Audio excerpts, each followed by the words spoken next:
공로로 선택된 것이 아니라 전적인 하나님의 은혜입니다. 선택의 특징 세 번째, 오늘 여러분 뒤에 순서가 많아서 제가 조금 속도를 내겠습니다. 한 페이지인데 잘 따라오시면 감사하겠습니다. 자, 여러분 선택의 특징 세 번째입니다. 같이 한번 읽겠습니다. 시작. 선택하신 자들은 미리 아신 자들 곧 사랑하는 자들이다. 하나님이 선택하신 사람들은 하나님이 미리 아시는 사람입니다. 미리 아신다는 것은 사랑한다는 것입니다.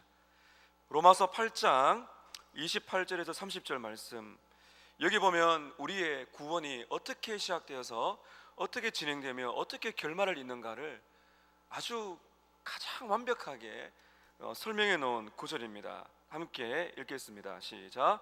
우리가 알거니와 하나님을 사랑하는 자 곧 그의 뜻대로 부르심을 입은 자들에게는 모든 것이 합력하여 선을 이루느니라. 하나님이 미리 아신 자들을 또한 그 아들의 형상을 본받게 하기 위하여 미리 정하셨으니 또 미리 정하신 그들을 또한 부르시고 부르신 그들을 또한 의롭다 하시고 의롭다 하신 그들을 또한 영화롭게 하셨느니라. 하셨느니라 과거형입니다. 완성을 강조하는 것입니다. 구원은 하나님의 일입니다. 하나님께서 어떻게 우리의 구원을 시작하시고 어떻게 진행하시며 어떻게 완성하시는가를 여러분 보십시오. 하얀 1번 구원의 황금 사슬을 보십시오. 하나님은 자신의 사람들을 구속하시는 일을 처음부터 끝까지 주도적으로 이루어 가십니다. 그분은 한 사람을 창세 전부터 자신을 위해 미리 아시고, 우리가 읽은 로마서 8장의 말씀에 나옵니다. 하나님이 미리 아신 자들을 부르셨다. 미리 아신다는 것은 예지입니다. 미리 아신다는 것은 하나님의 선택을 말하는 것입니다. 그 아들의 형상을 본받게 하려고 예수님을 닮아가는 것이죠. 성화입니다. 그 백성을 미리 정하시고 예정을 말하는 것입니다. 믿음 안에서 그들을 자신에게로 부르시고 부르심, 오직 믿음으로 그들을 의롭다 하시고 칭의, 그 다음에 끝으로 그들을 영화롭게 하신다. 영화. 여러분 다시 한번 앞쪽에 로마서 8장 30절 말씀을 보십시오. 자, 저를 따라 한번 외쳐보십시다. 영화롭게 하셨느니라. 하실 것이라가 아니에요. 바울이 의도적으로 과거형을 쓰고 있습니다. 헬라의 과거형의 이것은 강조입니다. 완성을 말하는 것입니다. 하나님의 구원은 실패함이 없다는 것이죠. 영화롭게 하셨느니라. 자, 이제 몇 주 후면 우리가 마지막 견인을 보게 될 것입니다. 하나님께서 질그릇같이 시작한 인생을 어떻게 끝까지 붙들어 매시는가, 은혜의 결정을 우리가 절정을 보게 될 것입니다. 하여간 이번에 30절의 부르심은 모든 사람에게 주어지는 것이 아니라 믿음을 창조하시는 불강력적인 은혜로 되는 것입니다. 3번에 하나님이 미리 아신 자들은, 잘 보십시오. 하나님이 미리 아신 자들이란 것은 그분이 믿음을 창조해 주지 않으셔도 스스로 믿음에 이르는 자들이 아니다, 이런 말입니다. 예를 들면은 하나님이 누군가를 보셨어요. 아, 쟤는 나를 믿을 것 같아. 그것을 미리 아신다는 예지가 아니에요. 미리 아신다는 것은 그런 의미가 아닙니다. 여러분, 이 세상에 스스로 믿음을 만들어낼 사람은 아무도 없어요. 그래, 하나님께서 미리 아신다는 것은 어떤 의미인가 하면은, 하나님은 영원 전에 세상을 창조하시기 그 전에 우리는 알 수가 없는 시간의 관념 속에서 영원이라는 미래를 보고 계신 것입니다. 창세전에 오늘 여러분이라는 존재를 보고 계시는 거죠.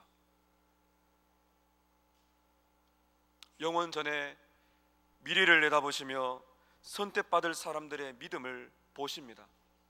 아, 제가 나를 믿을 것 같아 아니라 당신이 택하신 백성이 믿을 것이다, 믿음을 주신다는 하나님의 일을 보시는 것입니다. 이것이 예지입니다. 그것이 시간의 관점 속에서 아마 여러분께서 역사적인 시간 속에서 거듭나는 시간이 있을 거예요. 내가 믿게 되는 순간, 그 믿음은 내가 가진 것이 아니라 미리 아신, 나를 선택하시고 나에게 믿음을 주시는 바로 그 사건을 말하는 것입니다. 이런 여기서 이제 아신다는 이 단어를 좀 보려고 합니다. 여기서 말하는 안다는 건 지식인 것이죠. 내가 알아요. 내가 알고 있어. 지식을 말하는 것입니다. 많이 들으셨겠지만은 히브리어로 야다입니다. 이 안다는 것은 이제 한 남자와 여자가 결혼할 때 내가 이제 남편과 아내를 안다 하는 그 부부 관계에서 쓰이는 친밀한 단어이죠. 근데 이 안다는 것은 헬라 이 원문에 보면 사랑한다는 의미가 있다는 것이죠. 하나님이 내가 너를 창세전에 알고 있어. 얘야 내가 너를 알고 있어. 그 말씀은 어떤 의미라고요? 내가 너를 사랑한다는 것입니다. 주권적인 선택을 강조하는 것입니다. 몇 구절을 보실까요? 창세기 4장 1절에 아담이 그의 아내 하와와 동침하매, 여기에 이 단어는 알게 된다는 것입니다. 부부 관계에 쓰이는 것이죠. 안다, 동침한다, 사랑한다는 것이에요. 자, 이 단어를 하나님과 우리와의 관계로 푸십니다. 창세기 18장 19절에 아브라함에게 이렇게 말합니다. 내가 의와 공도를 행하게 하려고 아브라함을 택하였나니, 직역하면 아브라함을 알았나니. 하나님의 선택은 하나님의 예지, 하나님의 아십니다. 다음에 시편 1편 6절에 무릇 의인의 길은 여호와께서 어떻게 하신다고요? 인정하시나. 여기 인정하신다는 것이 아신다, 똑같은 단어입니다. 하나님께서는 의인의 길, 당신의 택한 백성들의 길을 알고 계신다, 사랑하신다. 그 다음에 예레미야 1장 5절에 예레미야 선지자에게 이렇게 말합니다. 내가 너를 모태에 짓기 전에 너를 알았다.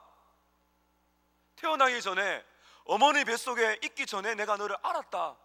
이건 선택적인 지식, 사랑을 말하는 것입니다. 호세아 13장 5절에 내가 마른 광야 마른 땅에서 너를 알았다. 이런 단어를 우리가 쭉 보면은 주님이 나를 아신다는 것은 그냥의 지식이 아니라 영원 전부터 나를 알고 나를 사랑하시는 주권적인 은혜를 말하는 것입니다. 이 선택적인 사랑입니다. 아모스 3장 2절에 내가 땅의 모든 족속 가운데 너희만을 알았나니, 땅의 모든 족속 가운데 이스라엘 너희만을 알았다. 독점적인 사랑을 말하는 것입니다. 택함 받은 백성이죠. 내가 너만을 알았다. 내가 너만을 알았다. 내가 너만을 선택했다. 내가 너를 사랑한다. 이 말씀입니다. 마태복음 7장 23절에 예수님의 말씀입니다. 이 말씀 앞에 보면은 거짓 선지자들이 나옵니다. 주여 주여 하는 자들마다 다 천국에 들어갈 것이 아니다. 주님, 제가 주님의 이름으로 귀신을 쫓아내고 권능을 행했습니다. 그렇게 말을 할 때 예수님이 이렇게 말씀하십니다. 내가 너희를 도무지 알지 못한다. 왜냐하면 불법을 행하는 자들이기 때문이다. 모른다는 것은 선택하지 않았다는 것입니다. 그를 사랑하지 않는다는 것이죠. 하고 싶은 내용은 너무 많은데 오늘 시간 관계로 여기까지만 하고 다음 주로 좀 미루겠습니다. 오늘은 우리 단결 선교팀의 보고와 우리 권영만 일본 선교사님의 보고가 있기 때문에 이 선택의 교리를 복음 전도와 연결시켜 보도록 하겠습니다. 자, 여러분 큰 이번에 적용 보십시오. 저를 한번 따라 하십시다. 선택 교리는 복음 전도의 열정을 북돋워 줍니다. 여러분, 굉장한 오해가 있습니다. 하나님이 누군가를 선택하셨다. 이 극단적인 칼빈주의자들은 말합니다. 그러면은 뭐 전도할 필요가 뭐가 있어요? 하나님이 선택하신 백성들 다 구원하실 텐데.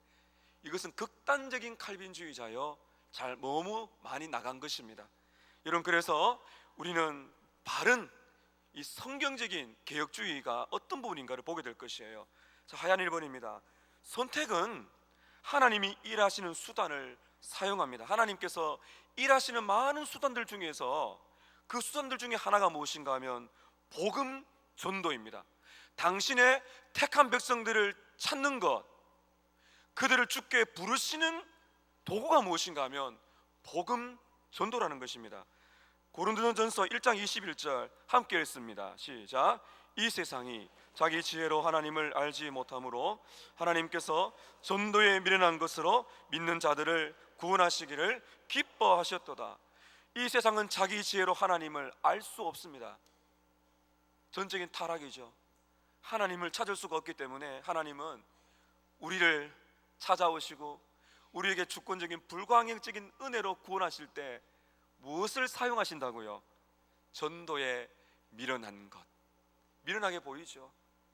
많은 시간을 말을 하고 만나고 이 과정 속에서 하나님은 나라는 한 인격이 즐거이 주님께 복종하고 굴복하도록 인도하시는 과정이 되는 것입니다.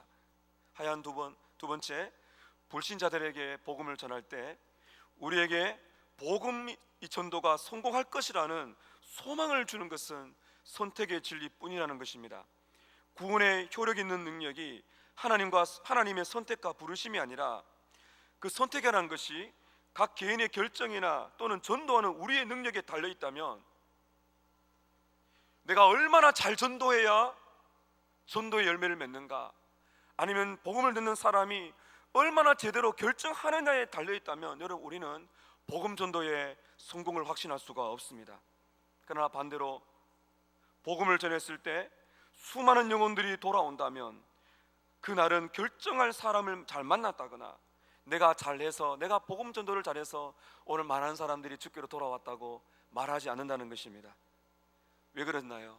하나님께서 택하신 백성들을 부르시기 때문에, 이 전도라는 방법을 주님이 사용하시기 때문에 하나님께서 구원의 열매를 맺는 것입니다. 3번입니다. 하나님이 선택하신 사람들을 부르신다는 교리는, 자 여러분 우리 3번을 같이 한번 읽겠습니다. 시작. 하나님이 선택하신 자들을 부르신다는 교리는 우리의 복음 증거가 완벽하지 못하고 부족하고 어눌하게 전해진다 하더라도 사용하실 것이라는 확신을 줍니다. 또한 핍박을 당하고 어려움을 당해도 담대할 수가 있는 것입니다. 여러분 우리가 얼마나 복음을 잘 전해야 주님을 알지 못하는 영혼들이 주님께로 돌아올까요? 설득의 능력이 나에게 있다면 그것은 나의 능력의 자랑이 될 수밖에 없을 것입니다. 그러나 여러분께서 말이 어눌하고 부족하다 할지라도 복음을 전하라는 것입니다. 주님께서 어눌하고 부족한 우리의 입술을 사용하신다는 확신을 가질 수가 있다는 것입니다. 그리고 여러분, 핍박을 당해도 이곳에 하나님의 백성들이 있으며 반드시 주님께서 당신의 백성들을 이끌어내신다는 확신과 소망을 주기 때문에 이 선택의 교리는 오히려 복음 전도를 가속화시키는 역할을 한다는 것입니다. 오늘 여러분 읽은 이 말씀, 우리가 사도행전 13장 48절입니다. 이방인들이 듣고 기뻐하여 무엇을 주기로 작정된 자들? 영생을 주기로 작정된 자들은 다 믿더라. 하나님께서 바울이 복음을 전하게 하셨습니다. 바울은 대단한 사람입니다. 최고의 학자요 신학자요, 주님을 놀랍게 만난 정말 셋째 하늘을 경험한 사도 중에 사도이지만은 그가 복음을 잘 전해서 열매를 맺은 것이 아니라 하나님께서 택하신 영생을 주기로 작정된 자들이 있기 때문에 믿게 되었다는 것입니다. 사도행전 18장 9절 10절에 바울이 복음을 전하다가 핍박을 당하고 두려움이 왔을 때 주님이 말씀하십니다. 두려워하지 말라. 이는 이 성 중에 누가 많다고요? 주님의 백성이 많다는 것입니다. 두려워하지 말라. 이 창원에 주님의 백성이 많다는 것입니다. 말레이시아에, 캄보디아에, 필리핀에 두려워하지 말고 일본에 복음을 전하라. 왜냐하면 이 성 중에 내 백성이 많기 때문이다. 여러분, 이 말씀을 묵상해 보면 복음 전도의 최고의 역할이 내가 아니라는 사실을 깨닫고는 우리는 감격할 수밖에 없고, 나같이 어눌하고 부족한 자를 사용하셔서 잃어버린 영혼들을 돌아오게 하고 영생을 주기로 작정된 주님의 백성들을 이끌어 가신다는 이 엄청난 은혜에 우리는 감격할 수밖에 없습니다. 마지막 4번입니다. 세계 복음화에 있어서 하나님은 결코 실패함이 없다는 것을 확신하게 됩니다. 왜 그런가요? 내가 볼 때는 전혀 저 사람은 돌아올 것 같지 아니하고, 내가 볼 때는 저 나라는 절대로 복음이 들어가지 않을 것 같아도 어떻게 우리는 세계 복음화의 확신을 가질 수가 있나요? 하나님의 선교이기 때문입니다. 하나님의 목적은 좌절되지 않습니다. 아무리 핍박이 많고 아무리 거부가 많아도 하나님의 목적은 좌절하지 않습니다. 여러분, 그러므로 우리는 기도해야 됩니다. 우리 주님께서 이 창원에 우리 서머나 교회를 사용하셔서 복음 전도의 불길을 일으키시고 부흥을 주시고 잃어버린 영혼들을 주께로 돌아오게 하시며 우리가 기도하고 보내고 돕는 많은 선교지에서 실패함이 없는 하나님의 선교의 목적이 달성되리라 믿으면서 우리는 기도하고 또한 그곳으로 나아가게 되는 것입니다. 마지막 아래 보시면은 해외 선교의 아버지 윌리엄 캐리를 잘 아실 거예요. 30대 젊은이가 인도 선교를 가려고 이제 은혜를 받고 준비하고 있습니다. 당시 영국의 교회의 많은 지도자들은 지상 명령은 오직 사도들에게만 주어졌다고 믿었습니다. 이 극단적인 칼빈주의자들입니다. 이 목사님들의 모임에서 이 윌리엄 캐리가 가슴에 품고 있는 해외 선교에 대한 뜨거운 열정을 설명했는데요, 그 중에 한 사람이 일어나서 이 젊은이 윌리엄 캐리에게 이렇게 말했다고 합니다. 젊은이, 앉아라. 앉게나. 만약 하나님께서 이방인들을 개종시키려고 하신다면 자네나 우리의 도움이 없이도 얼마든지 하실 수가 있다. 하나님이 알아서 할 거니까 자네가 굳이 갈 필요가 없네. 그때 여러분, 윌리엄 캐리가 선교사의 획을 끊는 위대한 명언을 남겼습니다. 같이 한번 읽겠습니다. 시작. 하나님께로부터 위대한 일을 기대하고 하나님을 위하여 위대한 일을 시도하라. 하나님으로부터 위대한 일을 기대하고 하나님을 위하여 위대한 일을 시도하라. 윌리엄 캐리는 칼빈주의자였습니다. 그는 종교개혁의 후예자였습니다. 그는 선택을 믿었습니다. 그렇다고 해서 그는 가만히 있지 않았습니다. 하나님의 택한 백성들을 이끌기 위해서 그는 목숨 걸고 갔습니다. 인도에 가는데 아내도 죽고 많은 사람이 죽었지만은 윌리엄 캐리는 포기하지 않았습니다. 왜냐하면 하나님의 목적은 좌절하지 않기 때문입니다. 사랑하는 성도 여러분, 하나님께로부터 위대한 일을 기대하십시오. 하나님을 위하여 위대한 일을 시도하십시오.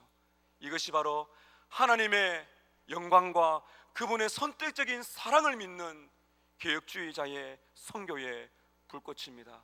이렇게 살아가시기를 주님의 이름으로 축복합니다.